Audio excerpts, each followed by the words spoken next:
Bueno, vamos a ir empezando. Primero, daros las gracias en esta tarde tan fresquita por hacer este esfuerzo aquí el 1 de septiembre por venir a esta presentación del libro. El libro se inscribe en una serie de actividades que venimos realizando desde La Tejedora del programa No Planet B, que en nuestro caso presentamos un proyecto en torno a distintas alternativas a la crisis climática y social que estamos viviendo, y esta se enmarca, digamos, el arranque de las actividades que vamos a realizar este otoño, que van a ser una serie de presentaciones de libros sobre distintas alternativas o proyectos que se vienen dando desde pequeñas experiencias que se van coordinando en distintos ámbitos. Y hoy pues nos parecía que era muy interesante la iniciativa del tema de los comedores escolares, y entonces pues nos servía la propuesta de Alimentar el Mundo para poder dialogar un poquito sobre el tema, ¿no? Entonces hoy tenemos la suerte de tener aquí a Víctor, que viene en representación del AMPA Gómez Moreno del Albaicín de Granada, que bueno, ya os contará la experiencia. A Isa, que la tenemos siempre por aquí a mano y que nos viene a contar también la experiencia de aquí de Córdoba, y a Abel, que ha sido coordinador desde la cooperativa Garúa del libro. Yo ya me siento y los dejo a ellos charlar. Muchísimas gracias a todos, y sobre todo al Rey Heredia por cedernos siempre el espacio y ponernos todas las facilidades del mundo. Muchísimas gracias.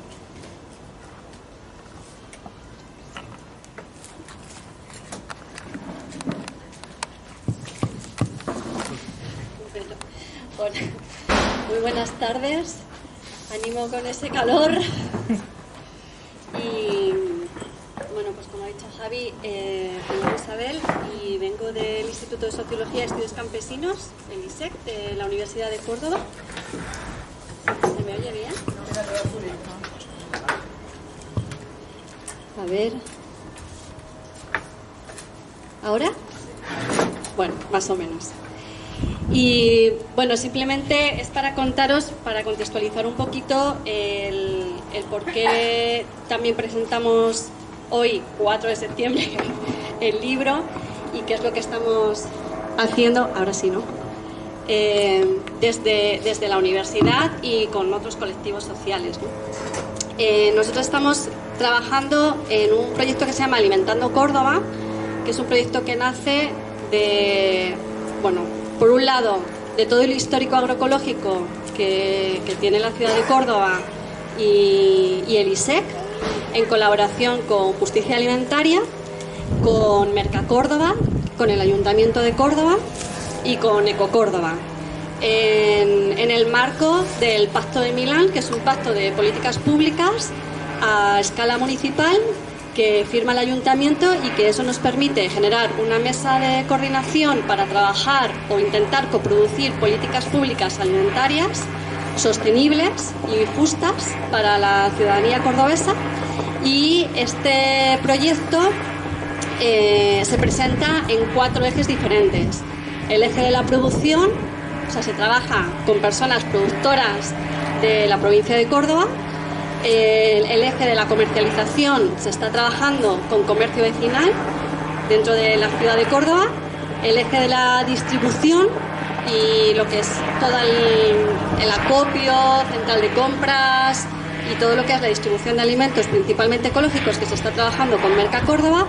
Y un 4.º eje, que es el eje del derecho a la alimentación, que es donde tocamos la parte de alimentación escolar. Es un eje que nace con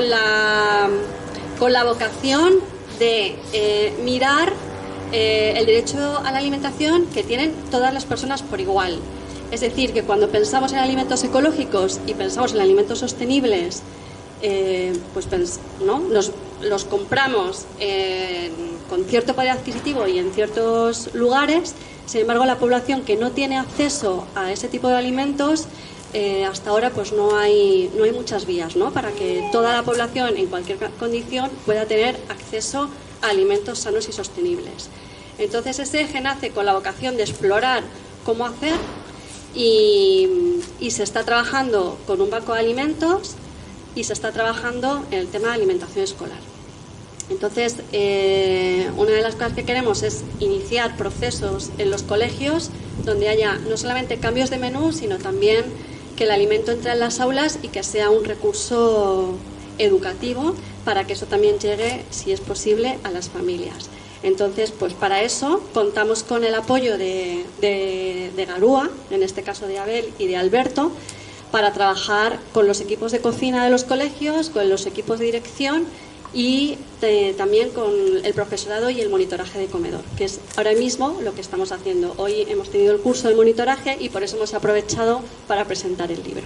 Entonces, en este contexto, pues trabajamos con ellos con esa vocación de que la alimentación sostenible vaya a población pues, que normalmente no tiene acceso a ella. Y ya está. Muy buenas, yo soy Víctor González, vengo de Granada, del Colegio Gómez Moreno, el Albaitín, aunque en realidad debería estar aquí mi pareja, pero por asuntos familiares he venido yo. Soy el papá de Duna, va a pasar a sexto de primaria, y Amanda, que va a pasar a segundo de infantil, 5 años. Y bueno, ya llevamos como 3 años en el cole. Y formo parte también del AMPA, como buena parte de las familias del cole, que es una comunidad de aprendizaje también. Y bueno, me han invitado aquí básicamente para contar un poco la experiencia de ese comedor tan particular que es el Gómez Moreno, que lleva funcionando desde el año 2002. Ya son 17 años las familias gestionando este comedor de forma directa, y que surge, ya para contextualizar un poquito históricamente, porque surge la necesidad de que las familias se encargaran del comedor, y es que es el único colegio público que existe en el Albaitín, que es un barrio que ha envejecido mucho, que es turistificado también muchísimo, y que está plagado de colegios concertados y privados, y por tanto se estaba convirtiendo en un colegio bastante poco atractivo para las familias del barrio. Entonces, a través del comedor y de la gestión también de los espacios como el patio, por ejemplo, pues fue que las familias decidieron dar el paso de gestionarlo de forma directa, ¿no? Desde el 2002 aproximadamente hasta el 2015 se gestionó de forma directa a través de un convenio con la Consejería de Educación, con lo cual se vivía de alguna manera, en cierta forma, feliz, ¿no? Quiero decir, sin mucha presión económica, etcétera. Hasta que en el 2015 la Consejería de Educación, que por cierto veo aquí que no sé dónde la ha sacado, pero pone: consume alimentos ecológicos, cuidan de ti y del medio ambiente. Lo curioso es que luego la Consejería de Educación no aplica esto en sus políticas de precisamente gestión de comedores, ¿no? Entonces sería interesante que entre ellas se pusieran de acuerdo con este tipo de cosas, ¿no? Como decía, en el 2015 aproximadamente decide la Consejería sacar a licitación o a concurso para cualquier empresa que estuviera interesada en la gestión del comedor. En ese momento no se presenta nadie y la familia pues asume la gestión del comedor durante 4 años, 3 años, 2015 hasta el 2018, con ciertas dificultades también a nivel económico, porque nosotros, en nuestro caso, el comedor apuesta ya no solo por comida ecológica y de cercanía, de todos proveedores locales, tenemos más del 80% de los productos que son ecológicos, sino también por unas buenas condiciones laborales de las trabajadoras y de las cocineras, ¿no? Que cabe decir que ahora mismo, por ejemplo, son unas 10 monitoras, de las cuales unas 4 o 5 son madres. De las 2 cocineras, Miriam y Cristina, una es madre también, lo cual no solamente nos implicamos en la gestión, sino también directamente cocinamos y damos de comer a nuestros niños y niñas, ¿no? Durante esos años en el que nos obligaron a licitar, bueno, cuando nos presentamos al concurso también hubo un momento de movilización de toda la comunidad, porque temíamos que no nos dieran la gestión del comedor, y ahí es donde surge el lema que caracteriza este comedor, que se llama "No me toques la olla", que luego lo hemos tenido que retomar. A cierto tiempo habrá que retomar ese lema. Y bueno, hubo una movilización grande del barrio y al final no hubo necesidad de seguir más allá, porque directamente fuimos los únicos que estaban interesados en gestionar el comedor. En el 2018, a finales del 2017 celebramos el 5º aniversario, y el 2018 en marzo Llamamos a la Consejería de Educación para preguntar cuándo iban a salir a concurso de nuevo el comedor y resulta que había pasado ya el plazo. No nos enteramos de que se había adelantado 3 meses sobre la fecha del anterior concurso y obviamente perdíamos la gestión. Entonces, bueno, eso fue un poco hecatombe dentro del colegio porque era una seña de identidad importante y habían sido 15 años de mucha lucha y de ir construyendo ese comedor poquito a poco entre todas las familias y decidimos que no nos íbamos a quedar con los brazos cruzados, ¿no? Entonces empezamos un proceso de movilización en todos los ámbitos, en todas las líneas posibles, desde contactos con medios de comunicación, entrevistas, invitamos a políticos y a políticas al comedor. Estuvo Teresa Rodríguez incluso comiendo en el comedor. Vinieron alcaldes de los pueblos. Hubo una moción del Ayuntamiento de Granada en favor del comedor, de la Diputación de Granada también. En fin, un movimiento importante a nivel de incidencia política y medios de comunicación y al mismo tiempo manifestaciones, ¿no? Unas 2.500 personas más o menos en la manifestación principal que hicimos por las calles de Granada. Y luego, bueno, pues terminamos también encerrándonos en el comedor durante una semana, aunque le llamamos semana de reflexión permanente, por no decir encierro, ¿no? En la que organizamos múltiples actividades formativas, de sensibilización, talleres de todo tipo, conciertos. Y tengo que decir que fue una de las experiencias más bonitas que he vivido en mi vida porque ver tantas familias juntas y la comunidad implicada en un objetivo común que es un comedor sano, simplemente, para tu niño y niña, fue precioso, ¿no? A pesar de todo el esfuerzo que implicó y de que todo lo que hacemos en el comedor lo hacemos en nuestro tiempo libre, las familias. Al final los resultados fueron básicamente que la empresa multinacional de catering nos llamó para ofrecernos la cesión del contrato. Bueno, pues, lógicamente no se podían meter en ese lío porque seguramente hubiéramos boicoteado el comedor o no sé qué hubiéramos hecho, hubiéramos creado un comedor alternativo enfrente del colegio o algo así, porque en Granada de hecho existe uno que se llama Donde Comen los Monstruos, que es un comedor que está fuera del colegio y todos los niños de ese colegio van a ese comedor que está gestionado por las familias. Entonces seguramente hubiéramos hecho eso. Y nada, y al final pues de los 3 años que dura el contrato, el 20% lo gestiona el catering, que ya pasó su tiempo, y luego nos han cedido el contrato y conseguimos gestionar el comedor. Con la gran dificultad de que heredamos un contrato mucho más barato de lo que ya teníamos, ¿no? Porque era una multinacional que ofrece precios mucho más baratos, pues líneas frías, proveedores súper baratos por todas condiciones laborales mucho más precarias, etcétera, ¿no?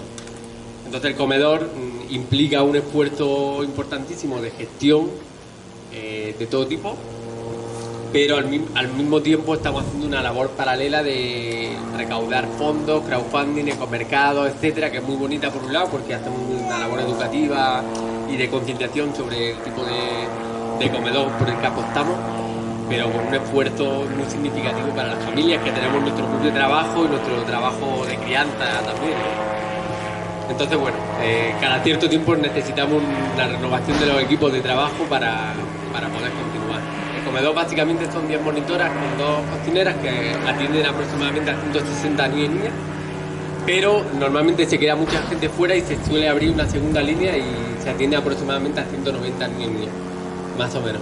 El coste para la familia es exactamente el mismo, para la Consejería de Educación si cabe más barato, porque el contrato es más barato que el que teníamos anteriormente, pero para el AMPA sí que los proveedores y las trabajadoras cobran exactamente lo mismo, por lo cual este despache económico es el que tenemos que suplir cada año. Por eso hemos hecho una campaña de crowdfunding que no sé si alguien se enteraría de lo que hicimos, pero bueno, seguiremos haciendo conciertos y todo lo que haga falta para conseguir los fondos necesarios. Importantísimo también que llevamos casi 15 años trabajando con proveedores locales, ¿no? La carne ecológica, por ejemplo, de ternera, lleva 15 años proveyendo al colegio, ¿cómo vamos a llamar un día y decirle que de pronto tenemos que pagarle 30% menos, ¿no? Por el trabajo que hacen. Valle y Vega, que es una cooperativa también agrícola que existe allí en la zona de Granada, es prácticamente nuestro principal proveedor en un 80% de los productos de fruta y hortalizas. Bueno, y hay otras pequeñas empresas, también muchas de ellas son de las propias familias que se dedican a negocios, como por ejemplo la venta de miel, etcétera. y que nos nutren al colegio, con la dificultad también añadida de que todas las empresas tienen que estar acreditadas por la Junta de Andalucía, de que proveen productos ecológicos y tienen que emitir facturas, etcétera, lo cual muchas veces con pequeños negocios es bastante dificultoso. ¿Qué más cuento? A mí me gustaría más bien establecer un diálogo, ¿no? Que pudierais hacer algunas preguntas luego, que es más fácil luego que explicar todo el rollo que estoy contando, ¿no? Deciros, bueno, que también para nosotros siempre hemos dicho que nuestro lema es que es un modelo a imitar, a exportar y no a extinguir, que es lo que busca de alguna forma la Consejería de Educación. Que es muy contradictorio también que el hecho de que perdiéramos nuestro contrato justo cuando nos acaban de dar un premio del Ministerio de Educación la estrategia NAO se llama, contra la obesidad infantil a nivel estatal, y que la Consejería de Educación aprobara una ley contra la obesidad infantil también, que precisamente nuestro cole se caracteriza contra la lucha contra la obesidad infantil. Tenemos aproximadamente un 8% de obesidad infantil en el colegio, en contra del 20% en Andalucía, que hay de promedio de obesidad infantil, ¿no? Entonces, ¿cómo es posible que un colegio que debería ser un referente y un modelo para todos los colegios de Andalucía en cuanto a salud y a calidad en los productos ecológicos que proveemos a nuestros niños y niñas, no sea el modelo que se replique en otros centros educativos, ¿no? Pensamos que prevalece el criterio económico simplemente, ¿no? Ya está. Y bueno, y también simplemente comentar que el comedor no se queda solamente en la comida, ¿no? Que va más allá en el uso, por ejemplo, de servilletas de tela, el uso de el hábito de higiene, los juegos que se utilizan en el colegio, que tratan de promover la equidad de género, que sean respetuosos, etcétera, ¿no? O sea, pensamos que es un modelo integral lo que tiene que tener el comedor, y de hecho está incorporado en el plan educativo del centro, ¿no? Y la dirección del centro y todo el personal profesional educativo sabe perfectamente que el comedor es un eje vertebrador de la comunidad y en particular del colegio, ¿no? Eso es muy importante tenerlo en cuenta, ¿no? Que no solamente se queda en el hecho de comer. Y nada, doy paso al protagonista de aquí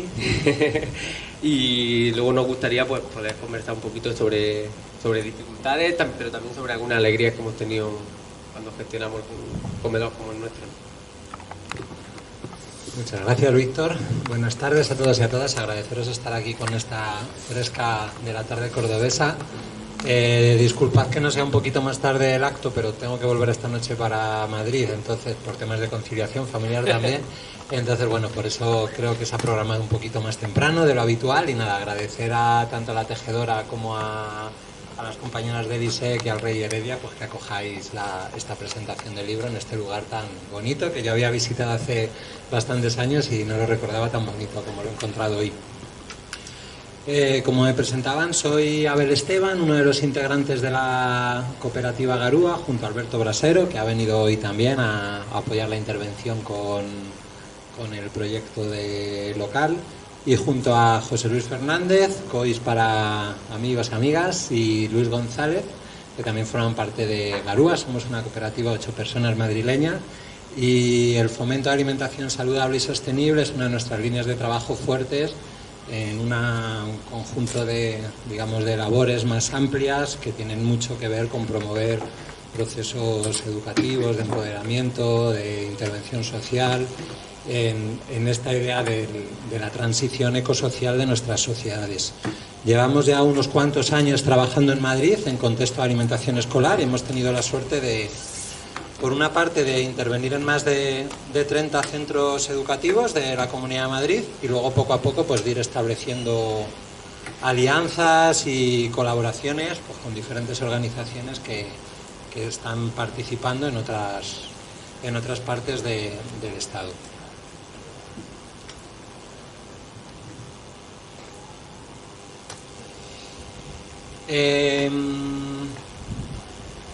A ver, voy a poner esto para tener un guión. Yo me había hecho la idea que íbamos a tener la actividad en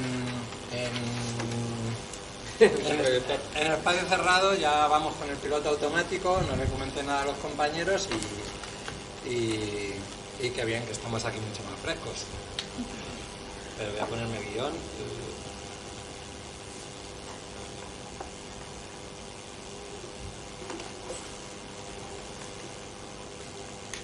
Como decía, soy uno de los coordinadores del libro, que tiene una autoría muy numerosa.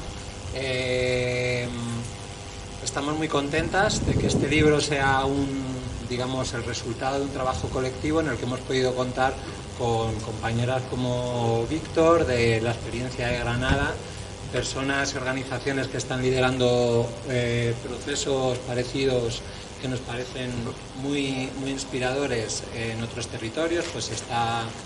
Justicia Alimentaria, por ejemplo, en País Vasco, tenemos a CERAI en Valencia, tenemos a personas vinculadas con una plataforma estatal por una alimentación responsable en la escuela, por gente de federaciones de AMPAs de Granada, de Zaragoza.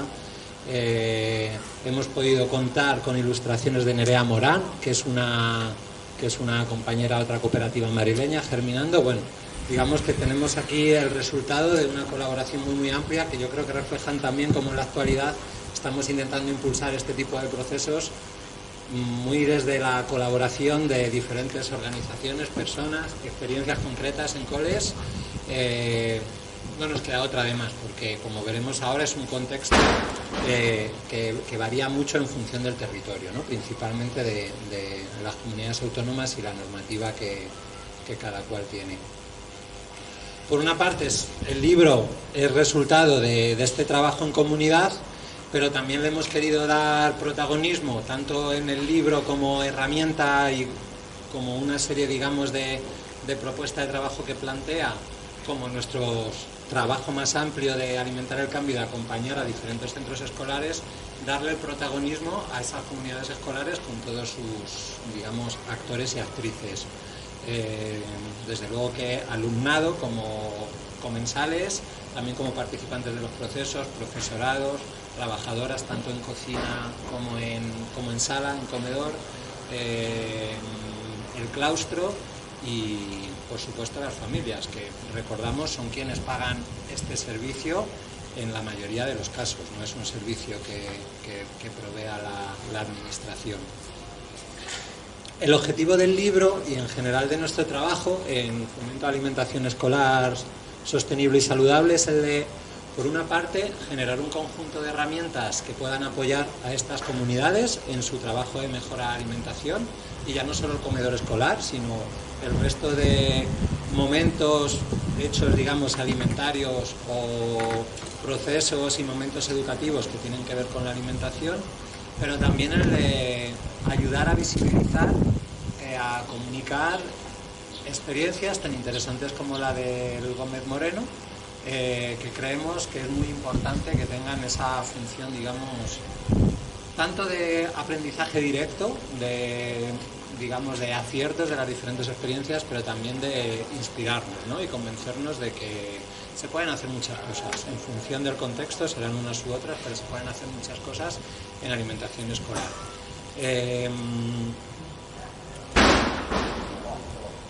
El libro, que nada, os invitaría a que le echaseis un vistazo al índice, en esta idea de herramienta práctica, incluye diferentes apartados de autorías múltiples. Hemos querido dar mucha importancia a la dimensión educativa de los comedores escolares. Nos parece uno de los elementos centrales en algo que venimos llamando como la alimentación escolar en disputa, ¿no? La alimentación escolar ahora mismo es un sector, podríamos llamar, en disputa entre unas tendencias de mercantilización, tanto de la restauración colectiva, la escolar sería una de ellos, ¿no? Tendríamos los hospitales, tendríamos centros de trabajo, pero entre esos procesos de mercantilización de la alimentación, de mercantilización también de los centros educativos, por un lado, el tender hacia que sea el mercado, que sean las empresas privadas con su afán natural de lucro, quienes poco a poco vayan teniendo un mayor protagonismo a la hora de proveer este servicio de comedor escolar. Y por otro lado, esa dimensión educativa, pero también transformadora, que creemos que la alimentación en centros escolares, con sus miles de comensales, con sus casi 200 días al año de servicio, pueden tener, tanto como recurso educativo, como elemento transformador pensando en apoyar un modelo de producción y de consumo alimentario determinado, apoyar e integrarse en las economías locales como una forma de mitigar el cambio climático, etcétera, ¿no? Ahí hay una pugna actual que vemos yo creo que el caso de Granada es muy claro, ¿no? Esta confrontación entre el modelo por el que apuesta la comunidad educativa y el modelo que intenta imponer la consejería, y que podríamos decir en la mayoría de los casos impone, salvo cuando se encuentra pequeñas aldeas galas, ¿no? como vuestro centro. Y la dimensión educativa de los comedores, pues creemos que es uno de los pilares que debe tener este trabajo de mejora de la alimentación escolar. Por una parte, porque es la alimentación que se da en centros educativos y junto a los hogares debería ser uno de los espacios centrales en el que nuestros niños y niñas adquirieran unos buenos hábitos de alimentación, tanto en relación a su salud, pero también en relación a estas otras dimensiones de sostenibilidad, por ejemplo. Y por otra parte, porque el comedor escolar nos ofrece un espacio práctico y cotidiano donde poder llevar a la práctica y poder profundizar en infinidad de contenidos que están recogidos en los currículos educativos y que además nos permite, digamos, complejizar y conflictuar pues cosas tan diría que importantes y actuales como pues qué pasa con el medio rural y ese vaciamiento del que cada vez se habla, qué pasa con los alimentos que de lunes a viernes durante casi 200 días al año se están consumiendo en un centro escolar, o en este fenómeno de los últimos meses de movilizaciones desde sectores estudiantiles, desde también sectores familiares en torno al cambio climático, pues qué pasa en relación al cambio climático con algo tan cotidiano como es la alimentación. Entonces apostamos porque aprovechar ese potencial educativo que tienen los comedores escolares. Y hay un apartado súper interesante de Luis González, que además de compañero de Garúa, es el coordinador de una de las experiencias que recoge el libro, la de los 3 centros educativos de la Fundación FUEM, donde se está desarrollando, están en Madrid, los 3 centros son centros privados, y este es el 6º año, creo recordar, de su proyecto, en el que, adelantando esta parte final del libro de experiencias, han conseguido una introducción mayoritaria de alimentos ecológicos de origen estatal,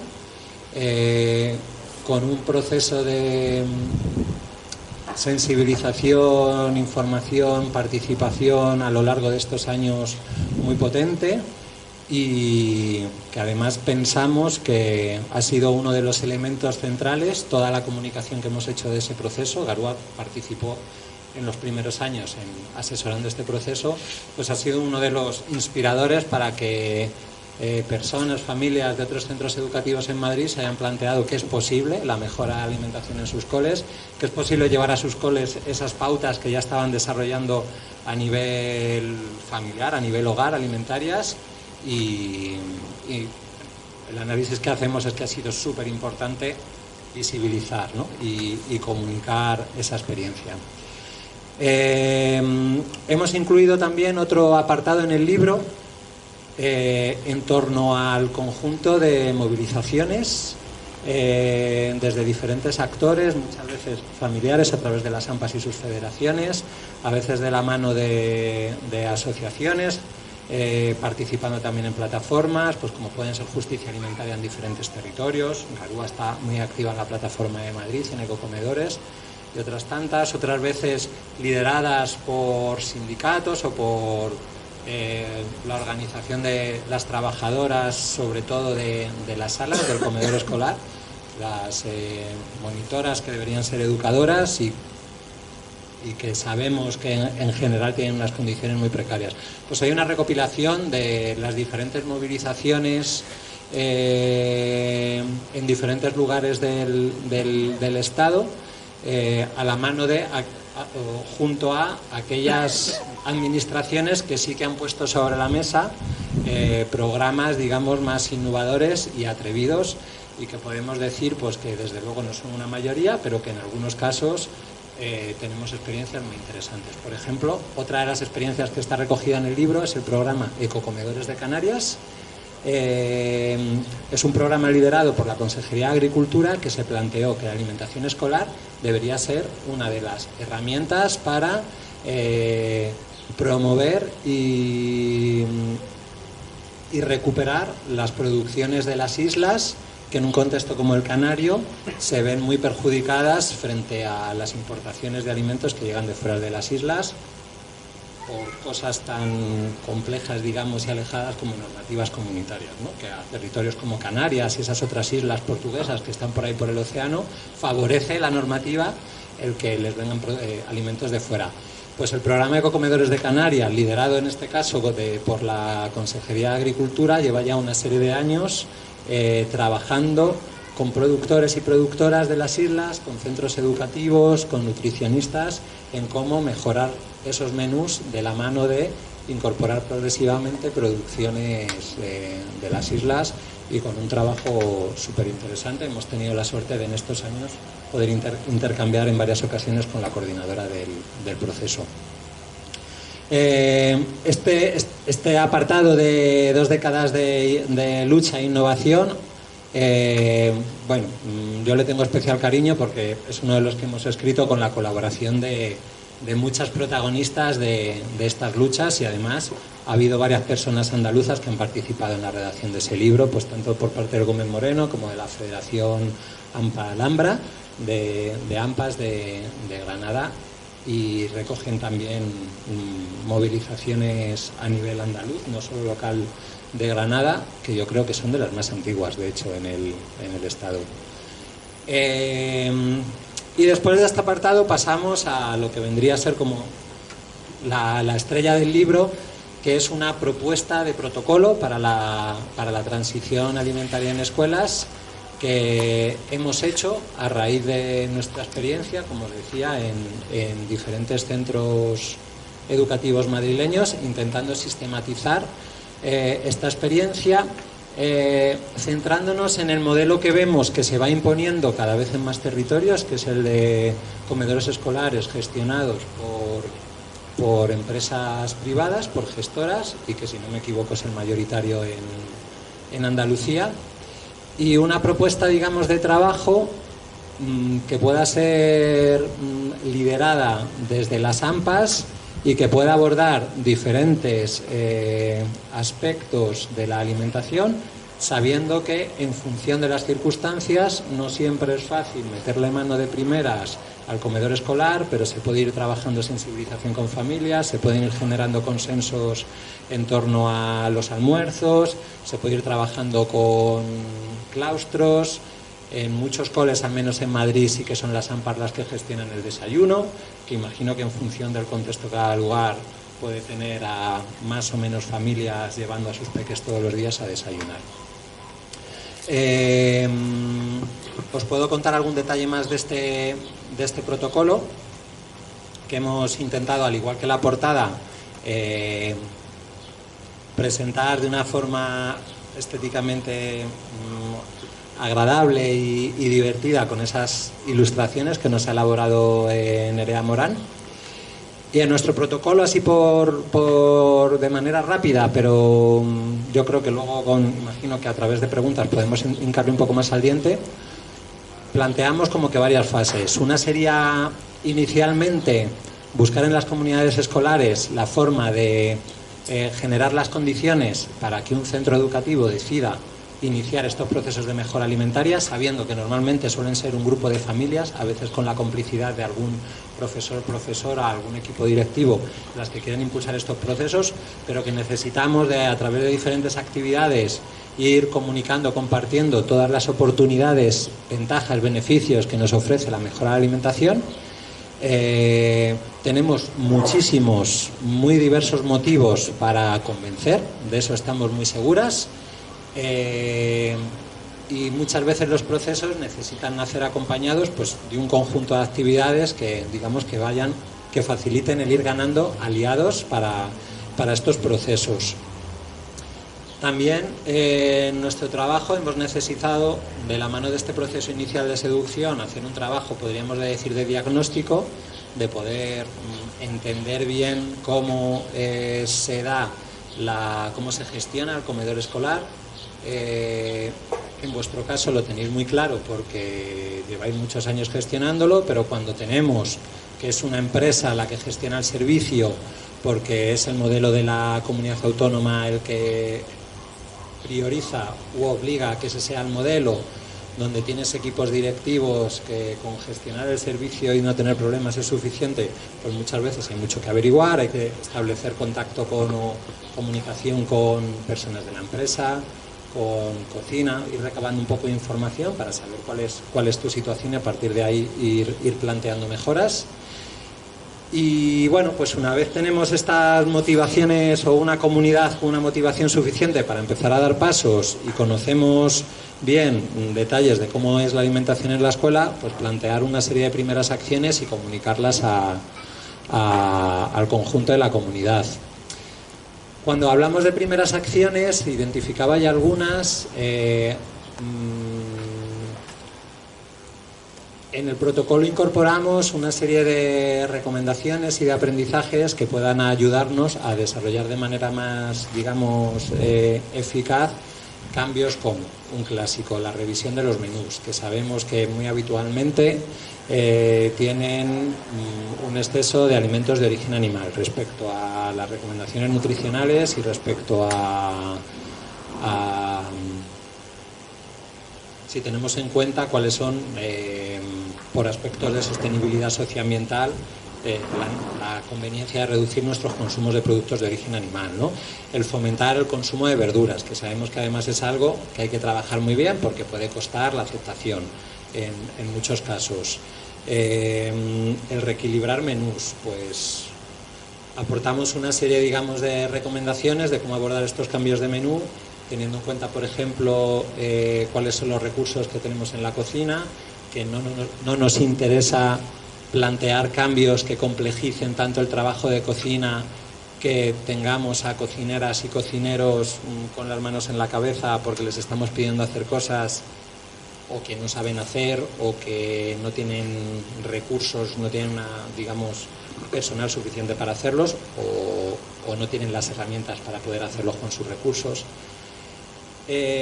Aportamos también algunas claves que tienen que ver con otras de las líneas que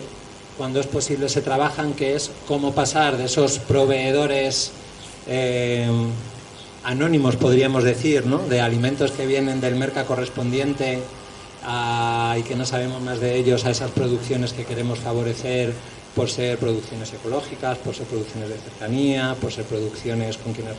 establecemos unas relaciones de compraventa basadas en otros principios diferentes a los convencionales. Y bueno, aportamos una serie, digamos, de orientaciones y aprendizajes a partir de nuestra experiencia para estos cambios que tienen que ver con esa transformación del menú. Y en paralelo a todo este trabajo, nos parece imprescindible desarrollar procesos de información, sensibilización, comunicación y participación que permitan entender estos cambios, que permitan ganar aliados, que permitan desarrollar algunos de estas transformaciones. Aquí en Córdoba, por ejemplo, pues tuvimos esas sesiones de trabajo con los equipos de cocina que incluyeron pues un día de trabajo con una cocinera catalana con mucha experiencia en comedores escolares saludables y sostenibles y con quien pudo haber un intercambio pues de recetas a priori un poco marcianas pero muy contrastadas en otras escuelas, es decir, con buena aceptación por parte de los chavales, con una forma o sea, muy abordables porque eran propuestas de trabajo en cocina perfectamente abordables en cuanto a tiempos necesarios, en cuanto a equipamiento, etcétera, ¿no? Pues todo ese trabajo tanto de sensibilización y motivación para entender por qué planteamos cambios, por qué algo tan conflictivo como reducir la carne, con lo que en general le gusta a los peques o nos gusta también a los y las mayores, porque puede merecer la pena. Ofrecer también aquellos aprendizajes y aquellas herramientas que permitan hacer posibles algunos de esos cambios y buscar también vías de participación de las diferentes personas de la comunidad en los procesos. Desde ahí recomendamos, no es que lo recomendemos nosotros, cuando empezamos a trabajar este tema fue algo que vimos muy claramente que quienes ya tenían experiencia recomendaban, generar espacios de participación en los centros educativos, desde, digamos, que sean los espacios soberanos para decidir cómo va a ser la alimentación. Solemos llamarlos comisiones de comedor o grupos motores. Que no sea una empresa, que no sea un técnico de la administración o que no sea un equipo directivo quien tome estas decisiones, sino que sea, en función del modelo de gestión, un grupo donde está presente equipo directivo, si hay empresa, donde estén presentes cocineras, cocineros, donde esté presente algún representante tanto del claustro como de monitoras, y que sea ahí donde se analice, se discuta, se tomen las decisiones, se validen, se vea la forma mejor de trasladarlas, ¿no? Y bueno, estos espacios de participación a veces son todo un reto, porque en la mayoría de los casos no es algo que la normativa educativa contemple, y tiene mucho más que ver con la voluntariedad de la comunicación. Uno de nuestros retos es formas efectivas de incorporar la participación también de los y las peques, los y las comensales del servicio, o los y las destinatarias de esas mejores en los desayunos o en los acuerdos del bocata o de la comida en el almuerzo, que trabajando en centros de infantil o de primaria no siempre es fácil, y ahí aprovecho para resaltar otra de las experiencias que incluimos en la recopilación final, que es la del proyecto La Sostenibilidad al Plat, que está desarrollando CERAI en colegios de Valencia ciudad, y que una de las líneas fuertes y yo creo de innovaciones de este proceso es la creación de consejos alimentarios escolares, emulando, digamos, al consejo escolar en el que se deciden el conjunto de aspectos de la comunidad, pero crear también un consejo alimentario con la participación de los y las peques, y donde poder trasladar los aprendizajes que se han ido desarrollando con los chavales en actividades en aula, en el trabajo cotidiano del comedor, también algunas de las decisiones de cómo es el comedor y qué es lo que se va a comer. Ahí, en nuestro caso, pues tenemos todavía que aportar algunos dispositivos, ¿no?, iniciativas en el trabajo con peques, pero la propuesta de CERAI es muy interesante.